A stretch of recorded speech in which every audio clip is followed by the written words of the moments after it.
प्रभुमीश मनीष मशेष गुणम्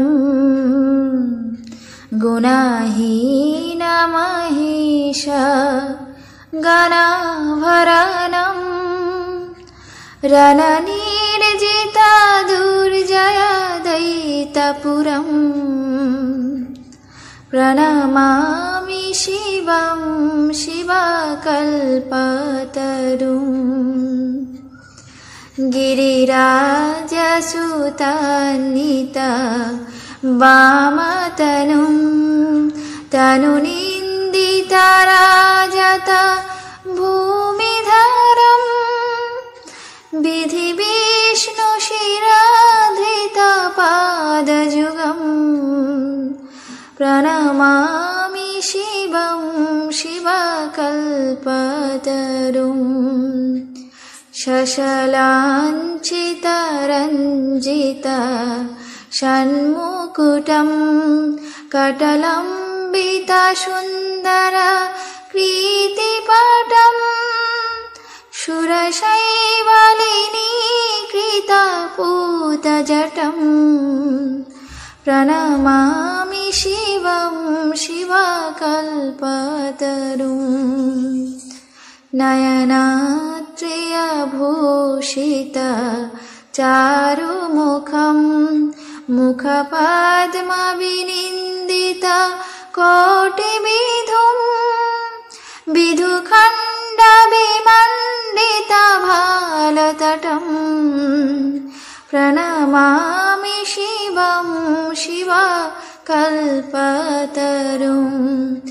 वृषराजनिकेतनम् आदिगुरम् गरलासनमूर्तिविनाशकारिम् वरदाभयशूलविशानधरम् प्रणमामि शिवं शिवकल्पतरुम् मकरध्वजमतमतङ्गहरम् करिचर्मविलास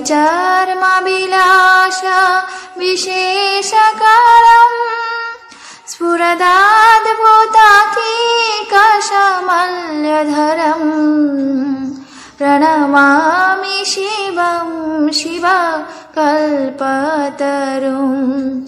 जगदुद्भवपालन नाशकरम् करुणेश गुणात्रय रूपधरम् प्रियमाधव साधुजनैकगतिम् प्रणमामि शिवं शिवकल्पतरुम् प्रमथाधिपसेवक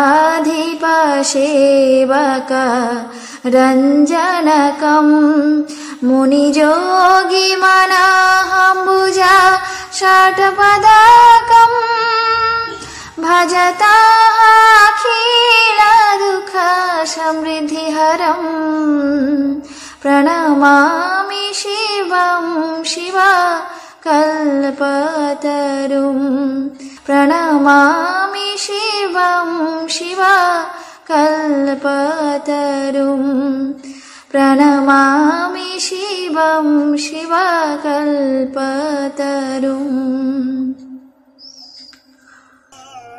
অর্থাৎ তুমি নিগ্রহ এবং অনুগ্রহে সমর্থ বলে প্রভু তুমি ঈশ্বর, তোমার ঈশ্বর কেউ নেই। তোমার গুণ সকল বলে শেষ করা যায় না। তুমি আবার নির্গুণ, প্রধান সর্পগণ তোমার আভরণ। তুমি যুদ্ধে ত্রিপুর নামক দৈত্য জয় করেছ।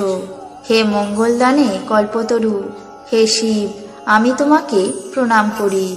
তোমার বাম অঙ্গে পার্বতী বিরাজ করেন। তোমার তনু রজতগিরিকেও পরাস্ত করে। তোমার পাদদয় ব্রহ্মা ও বিষ্ণুর মস্তকে অবস্থিত। হে শিব, হে শিব কল্পতরু, তোমাকে আমি প্রণাম করি।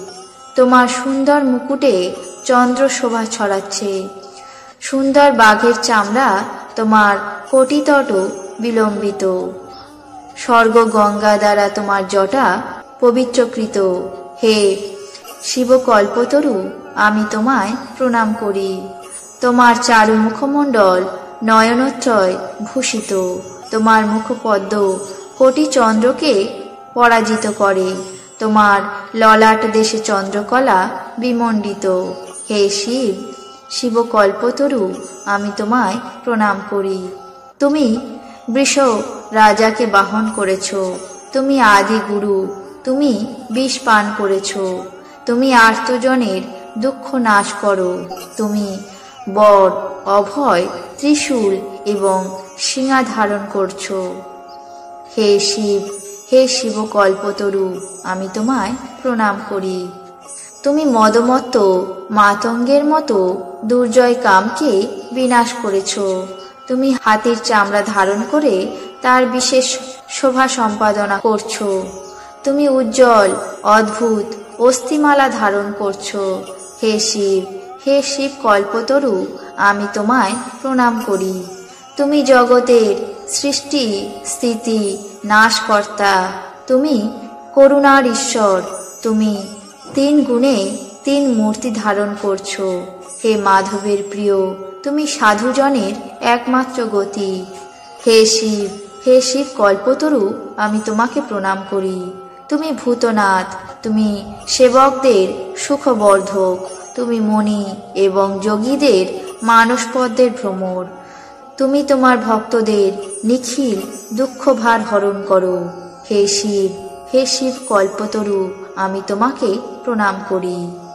হে শিব, শিব কল্পতরু, আমি তোমাকে প্রণাম করি। হে শিব, শিব কল্পতরু, আমি তোমাকে প্রণাম করি।